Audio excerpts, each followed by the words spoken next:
Okay, so we've got a bit of an issue here. So the session was scheduled from 3 till 5, and we've only done, I would say, about a quarter of the things we needed to actually do. So we've still got kafara, which is a very big topic. And the rest of the stuff, it's not so big, but at least kafara is a big topic. Okay. So what we can do, sisters.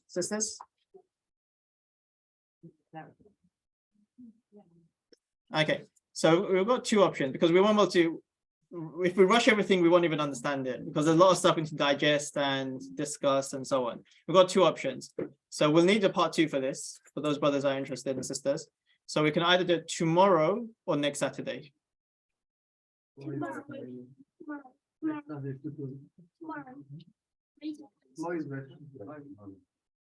If you want to do tomorrow. Sorry? Tomorrow. Same setup. Okay, and okay, go on. Let's do a vote. Who votes tomorrow? And sisters, how many votes? Who votes next Saturday? 15. Okay, so should we book? Okay, so should we book in for next Saturday then? Someone said tomorrow. There's some people online as well. Tomorrow. I would have preferred tomorrow, but it seems like most people can't come tomorrow. But it would have been good to do tomorrow, because just a quick follow-up. Next Saturday then, since most people are available next Saturday. Okay, so next Saturday then, inshallah. Okay, so we just had a few questions, so we'll conclude in the next 10 to 15 minutes, inshallah, about 15 minutes. And if anyone has any questions as well, even unrelated to fasting, you can ask. So a question from Shamila. So I can't even read that. Suppositories. What's a suppository? We'll talk about the habits of your okay. Okay, yeah. Yeah, so the Shamila, that's what we're talking about. That does break the fast, because the rectum is a orifice of consequence, and it goes directly into the intestines. So yes, Shamila, that will break the fast.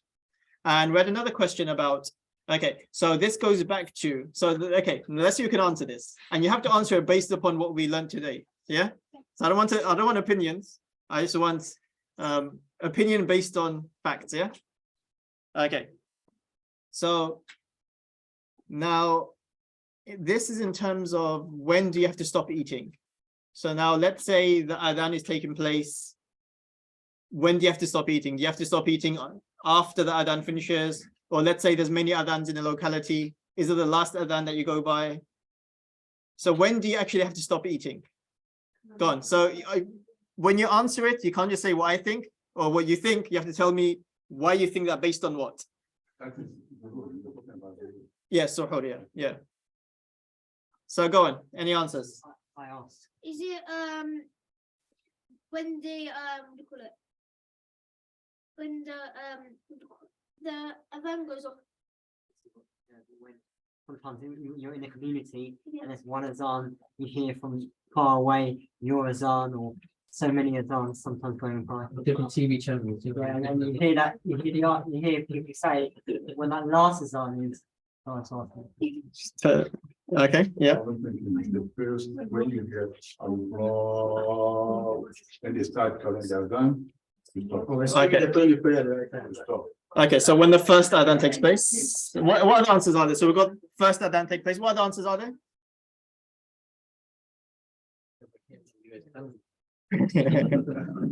It's a time, because sometimes adhan or after the Fajr time starts.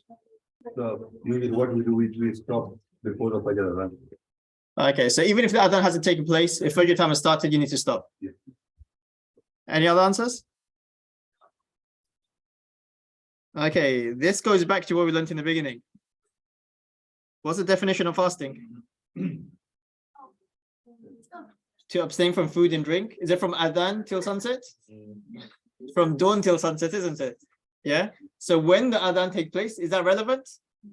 No, that's not relevant at all. Whether they do adhan half an hour earlier, half an hour later, 1 hour, that doesn't matter. Yeah. So definition of fasting is to abstain from food and drink from dawn till sunset. Even a second after dawn, even though no adhan has taken place in the world, fast is still broken. Yeah. That's why we need to know what time the dawn time is. Okay. Sometimes what people do, they have a very habit of, like eating last minute and then just munching everything down, waiting for, there's no adhan taking place. So, I can keep eating. No, if the time has passed, even a second later, the fast is broken. Many people I've seen are careless with this. Many people, yeah. Does that include when they do the Iqamah for prayer? No, so when they do iqamah or adhan for prayer, that doesn't really matter. So so let's say suhoor, let's say Fajr time starts at 4, let's say 4:58, for example, Fajr time starts. Yeah. Now they do adhan at 5 o'clock. Yeah. You need to stop eating before 4:58. Even if you eat at 4:59, no adhan has taken place because adhan at 5 o'clock, fast is still broken. Yeah. So it's all to do with the time of fasting, not when the adhan is. I know I'm splitting here, so I just want to make sure, Yeah. So obviously, you might have woken up late and you are scoffing, and you know that it is time now, but you've got food in your mouth. Spit it out, or are you allowed to? You must spit it out. Yeah. Mouth is outside of the Mouth is outside the body. Yeah, no, Yeah. I didn't know what. Yeah. You just put it all in and then just. Yeah. So whether it's on our plate, in our hand, or my mouth, it's the same thing. Okay, fine. Yeah. Thank you. You've given very specific times, 4:58, 4:59. Obviously, in the time of the Prophet, Yeah. they didn't have the accurate obviously they went by the line of the thing. That's not going to be accurate to the minute. Okay, good question. So in the time of the Prophet, they designate one person. The mu'adhin was in charge of checking the time. So he'd climb something quite a lot higher than everyone else, and he'd look at the horizon and look at, and he'd basically, as soon as and generally a mu'adhin, you need to know how to do it at the end, but you also need to be very accurate with your timings. So they would be very accurate according to what they had available. So the principle here is you need to be accurate to the best of your ability. Now, since today we have scientific advancements and we can determine it beforehand, so this is our best of ability. Yeah. When does the dawn start?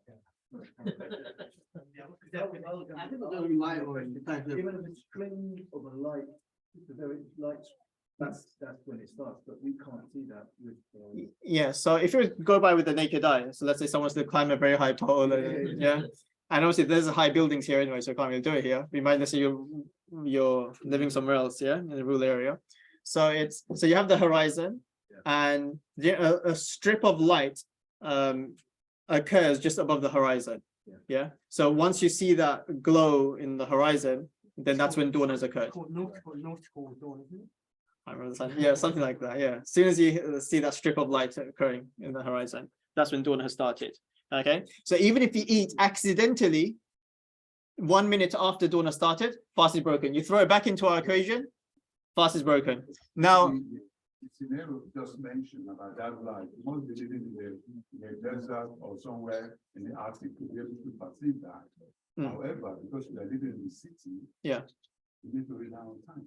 yes, yeah. So that's what I'm saying. So the principle that we have from the Hadith and Sunnah is we must determine the time to the best of our ability. In those days, this is to do with the naked eye, to the best of their ability. Now, our best of the ability, we have scientific advancements now. Yeah, so we don't need to rely on the naked eye, or science has already told us this is the time that dawn is going to be for the next 10, 100 years, or whatever. It kind of is, because when I look at KMWA's calendar and I look at this calendar, They change it. they're about 40 minutes apart. They change it. Yeah. So that's going into something different. I don't want it, because that's a can of worms. It'll take us about an hour to discuss this issue. Yeah, and we don't really have the time for that. Okay, what's the principle? Do we go by KMWA or do we go by, or do we just stick to one? Okay. One and just stick to it? Yeah. So there's a difference of opinion when basically Fajr time starts. Yeah, you're going to the 15 degrees, the 18 degree, and so on. There's a difference of opinion. Now, as believers, as Muslims, if you have not done your own research and you're not convinced that this is definitely, if you're convinced on one being correct based on your research, you must go by your research. Yeah.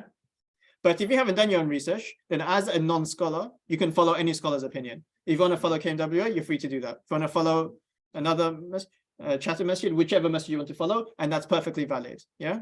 But you should try not to just stick to one and just follow that one. Yeah. That's generally what you should try and do. Yeah. I think it makes sense to, we believe a few minutes ahead, so if dawn is 5 o'clock, going to stop at 4:45 or 4:50. Yeah, that's the best thing. Yeah, that's the best thing. Okay, and another question, this was very important, another scenario. Yeah, let's say suhoor. So, no, so not suhoor, iftar. Yeah, iftar is at, let's say 6 p.m. Yeah, iftar is at 6 p.m. So you cannot eat obviously until after 6 p.m. Yeah, so now everyone's waiting at the dinner table, and you ask someone, oh, can you just check the calendar what time iftar is? And they said, oh, the calendar says at 5:55. Yeah, so they thought the calendar says 5:55. So they told the full family, oh, by the way, everyone, if I was at 5:55, look at it, come on, it's 5:55 already, you start eating. Everyone's eaten. Will that break your fast? Yes. No. Who says no? Why? The degree of uncertainty, well, mistake, I isn't didn't it? get. The degrees of mistakes. Where did you justify your claim? We talked about having. Forgetting. Yes. In this scenario, somebody gave you wrong information. Yeah. You have to put it back into our Yeah. factory. Nothing goes outside of the factory. Yeah. Put this scenario into the factory and give me the answer.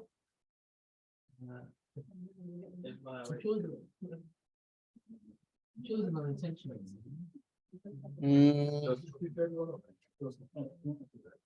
Okay.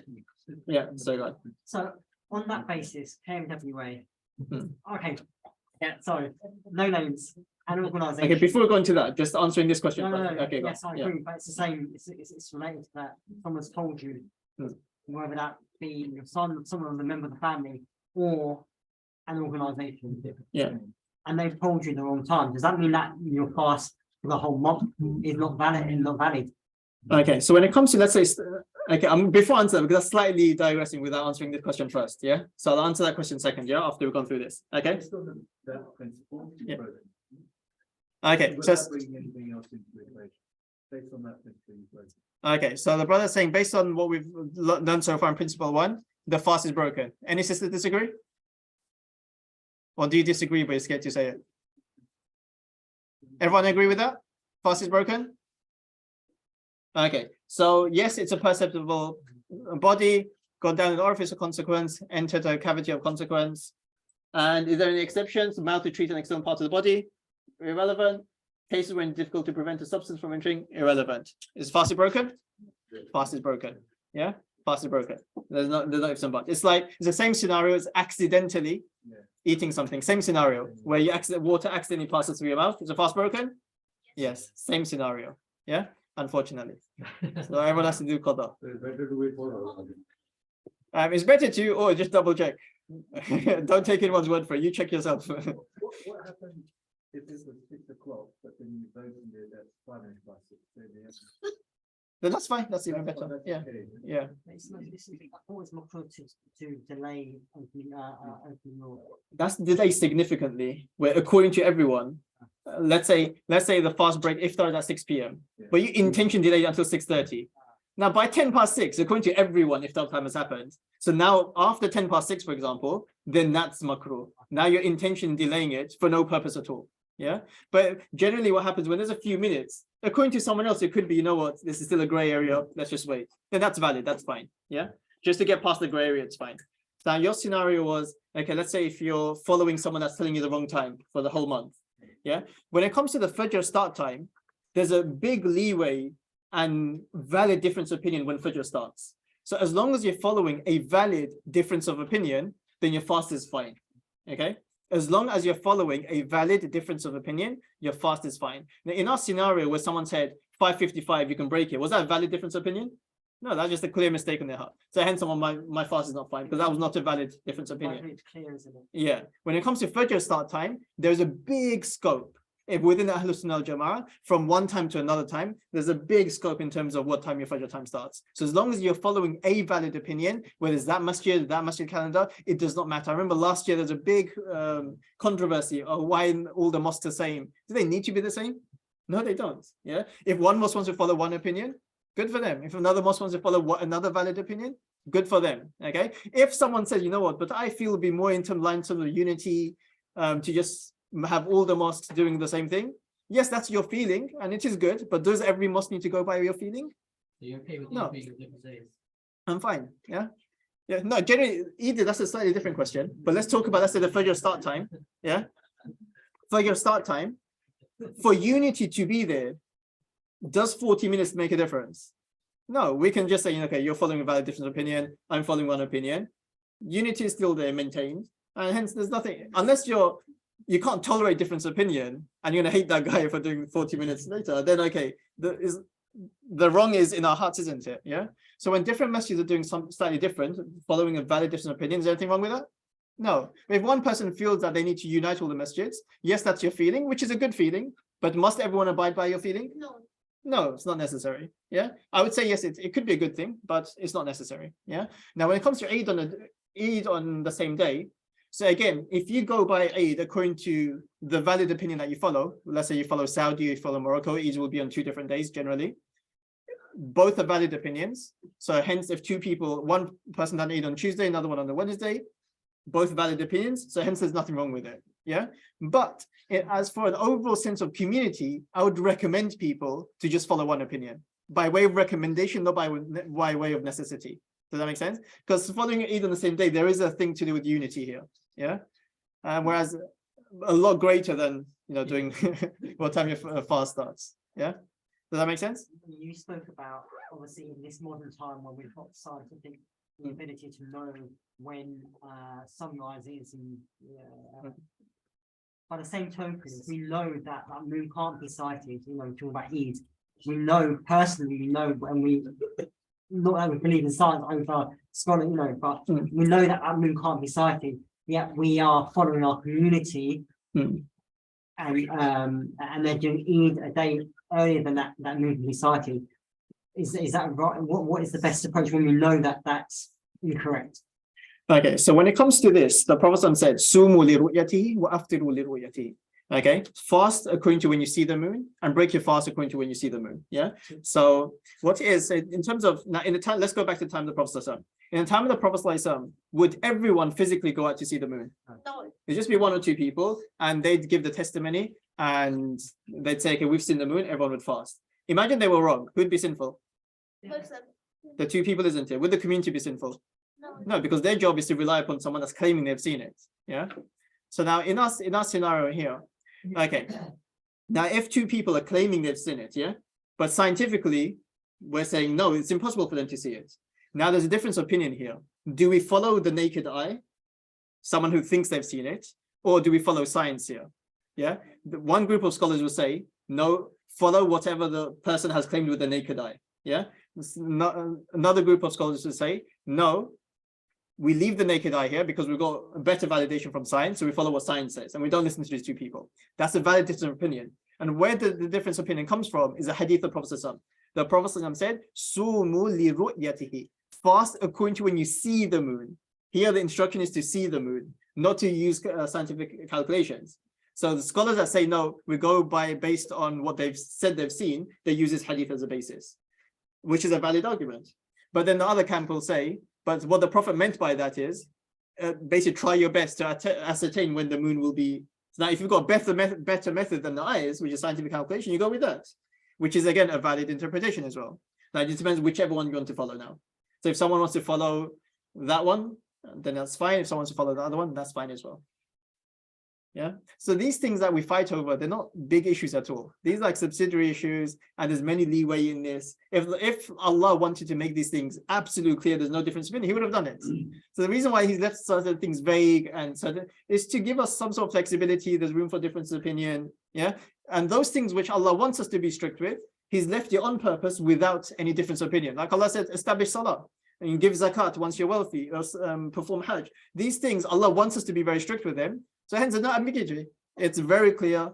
Hence, there's no room for debates or anything like that. And certain things there's room for debates, we leave it like that. So those things which Allah has left unclear, or there's room for difference of opinion, we need to basically understand that there's room for difference of opinion here. And whichever method that someone wants to follow, then that's fine as well. As long as you're following a scholar, and as long as you're following a valid method, then that's the main thing. Whichever one you follow, doesn't matter. Any other questions? Yeah. If you someone is fasting, Yeah. and unintentionally that person is eating or drinking, Mm. do we need to stop them? Because there is a perception back home. Don't stop them because it's a gift from the God, Allah. Okay, so So what do you say about this? If somebody, we do his fasting, like my home, my brother is fasting, I know about his fasting. But he forget his fasting, he is drinking water. Do I need to stop him? okay, the answer is no, we don't need to stop them. But so when the jurists they talked about this, is they talked about in terms of the person's strength. So if a person's a very weak person and is always complaining about hunger, yeah, and you see him like forgetfully eating, you leave him to it. Yeah, you leave him to it. But if a person like a very pious person, you know, like he wouldn't want to do this, and you know he's a very fit and healthy person, that person you should, yeah, you should tell him whether you know you're fasting. You should, you know, yeah. Any other questions before we finish up for today? From the sisters, online guys. Okay, sorry, 1 second. So we can follow Islam channel to break out. No, you check your local time. Yeah, so Islam channel, that's their local time. So you need to break your fast according to your local time. Based on your location and when Sahri time ends. Okay.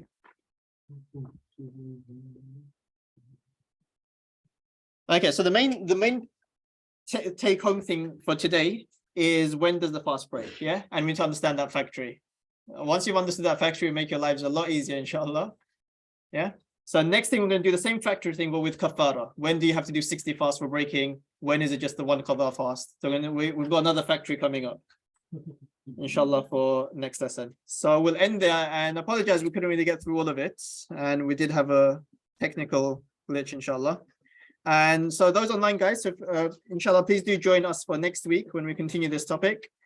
And if you have any other questions, feel free to message. On the poster, there was a number as well. So feel free to message on the number. If you want the document, which I've put up, the online guys, just send me a message on that number on the poster, and I'll send you that document, because this document it's key. So you need this document that I have up on the screen.